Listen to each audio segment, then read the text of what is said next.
Hello everyone, जय माई की। तो अब हम लोग जा रहे हैं कहीं शाम को बाहर खाने पीने, क्योंकि मेरे से कुछ बनाया तो जा नहीं रहा है और बच्चों का भी मन है कि मम्मा प्लीज़ बाहर ले चलो, क्योंकि 2-3 दिन से हम सब घर में ही पैक हैं। तो बाहर जाते हैं तो थोड़ा सा घूम फिर के आएंगे तो मन भी थोड़ा सा अलग हो जाएगा। तो चलो चलते हैं। और कहाँ जा रहे हैं, क्या खाएंगे, वो भी आपसे शेयर करूँगी मैं।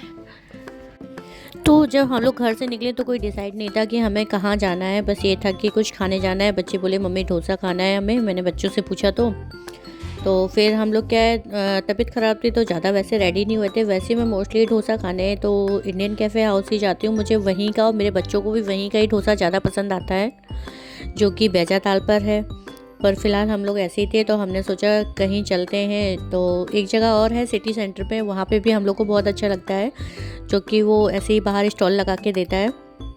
तो हम सब लोगों ने वहीं जाना है क्या डिसाइड किया, और वहाँ हमने सोचा था आराम से गाड़ी में बैठे बैठे हम आराम से अपना फिर डोसा खा लेंगे। तो चलिए चलते हैं, फिर दिखाते हैं कहाँ जा रहे हैं हम।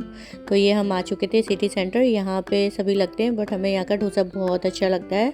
और हम सब गाड़ी में ही बैठे थे, पतिदेव ने यहाँ पे हमें गाड़ी में ही ला के सब कुछ दे दिया था। तो ये आ चुकी थी हमारी इडली, अंधेरा है तो दिख नहीं रहा है। और ये फिर डोसे की भी प्लेट्स ऐसे लगा के दे दिए थे, तो हम लोग ने गाड़ी में ही ऐसे बैठे बैठे खाया। और फाइनली मैं तो खा चुकी थी और उसके बाद ये प्लेट रखने जा रही। तो हम लोगों ने खा लिया है, यहाँ क्या खा लिया है डुगू? डोसा। अब हम लोग आए हैं कुल्हड़ वाली चाय पीने।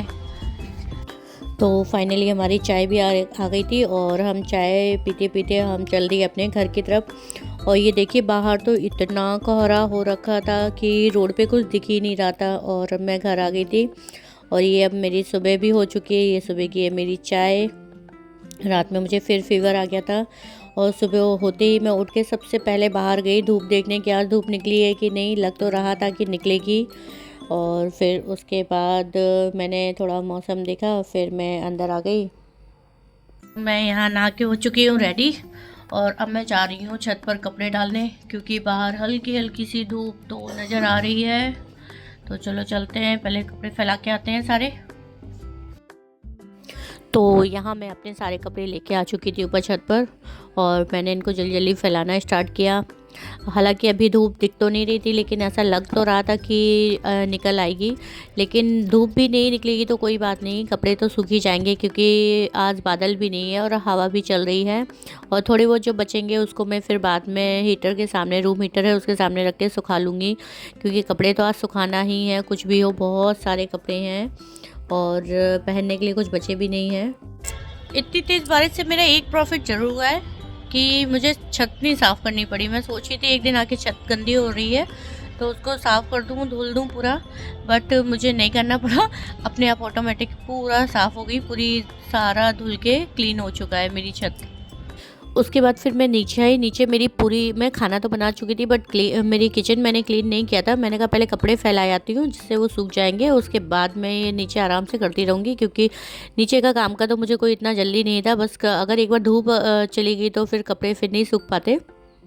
तो फिर मैं अब आ चुकी थी अपनी ये यहाँ पे किचन को भी क्लीन करने। मैंने कहा सारा बर्तन वर्तन खाली कर देती हूँ और अपना स्लैब भी साफ़ कर लेती हूँ पूरा, क्योंकि जब हम खाना बनाते हैं तो पूरा ये अस्त व्यस्त हो जाता है। मैं तो फ़िलहाल ऐसे ही मेरा कुछ काम होता है, और आप लोग किस तरीके से काम करते हैं मुझे प्लीज़ कमेंट में ज़रूर बताइएगा। मैं तो जब किचन में काम करती हूँ तो पूरा किचन फैला लेती हूँ, और फिर उसके बाद धीरे धीरे करके फिर मैं पूरा उसको एक बार में साफ़ करती हूँ। तो ये देखिए मैंने फिर यहाँ अपना ये गैस, इंडक्शन और मतलब सभी पोंछा, उसको पूरा क्लीन किया अच्छे से, और इसमें भी काफ़ी टाइम लग गया था मुझे।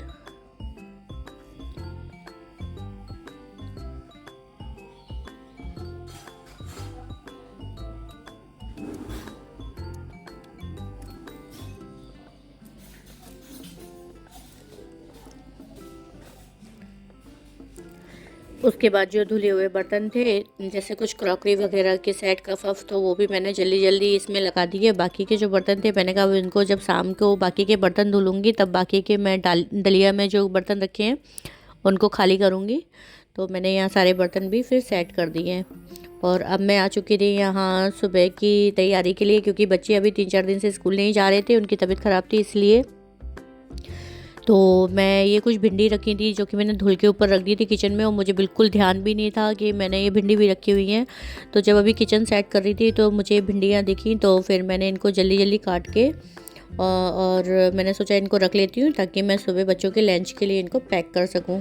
तो यहाँ मैंने अपनी सारी भिंडियाँ रख ली हैं काट के, और क्योंकि पहले मैं लेके बैठी थी एक कटोरी जिसमें मेरे को काटनी थी, बट वो कम पड़ छोटी पड़ रही थी, तो फिर मैंने टिफ़िन में पैक कर दी है। और अब इनको मैं रख दूँगी पैक करके फ्रिज में, क्योंकि मैं इनको कल सुबह नाश्ते में यूज़ करूँगी। और तब तक मैं चलो इनको भी साफ़ कर लेती हूँ। फाइनली सारे कपड़े सूख चुके हैं, तो हम अपने कपड़े उठाते हैं और चलते हैं फिर नीचे। तो 4-5 दिन से जो कपड़े सब मैं धुल के रखती जा रही थी, बट सूख नहीं रहे थे क्योंकि धूप तो छोड़ो, बारिश इतनी तेज़ हो रखी थी। तो अब बारिश भी बंद है और धूप भी थोड़ा सा निकली है, तो कपड़े सूख चुके हैं। तो ये देखिए यहाँ पे इतने कपड़ों के ढेर लगे पड़े हैं। अब हालांकि पूरी तरीके से तो नहीं सूखे हैं, थोड़ा थोड़ा सा रह गए हैं हल्के हल्के। तो इनको अब मैं हीटर के सामने सुखा लिया करूँ और उसके बाद रख दूँगी फोल्ड करके, क्योंकि अब एक भी कपड़े नहीं रह गए थे पहनने के लिए। 3 दिन से मैं सब बस धुले जा रही थी, सूखने का तो कोई ऑप्शन ही नहीं लग रहा था। तो फाइनली जो मेरे 3 दिनों के धुले हुए कपड़े थे तो आज सूख चुके हैं। ये आधे तो मैं उठा लाई हूँ, अभी आधे छत पे और हैं, तो उनको भी अभी मैं जाके उठा लाऊंगी। तो अब मुझे थोड़ा सा सुकून मिला। तो अब हो चुकी है यहाँ पे शाम और हम एंजॉय कर रहे हैं शाम की चाय। और आज फाइनली मुझे 2 चीज़ों से बहुत आराम मिल गया है। आज मेरे बच्चों की और मेरी तबीयत भी थोड़ा सही है, थोड़ा क्या मतलब मोस्टली हम सही हैं, अब थोड़ा बहुत है वो भी सही हो जाएगा। और आज मेरे जो 3 दिन से कपड़े नहीं सूख रहे थे वो भी सब सूख चुके हैं। तो आज मुझे 2 चीज़ों से फाइनली बहुत आराम मिल गया। और अब मैं आज का ब्लॉग यहीं ख़त्म कर रही हूँ, और ब्लॉग पसंद आए तो उसे लाइक करें और सब्सक्राइब करें। तब तक के लिए टाटा बाय बाय।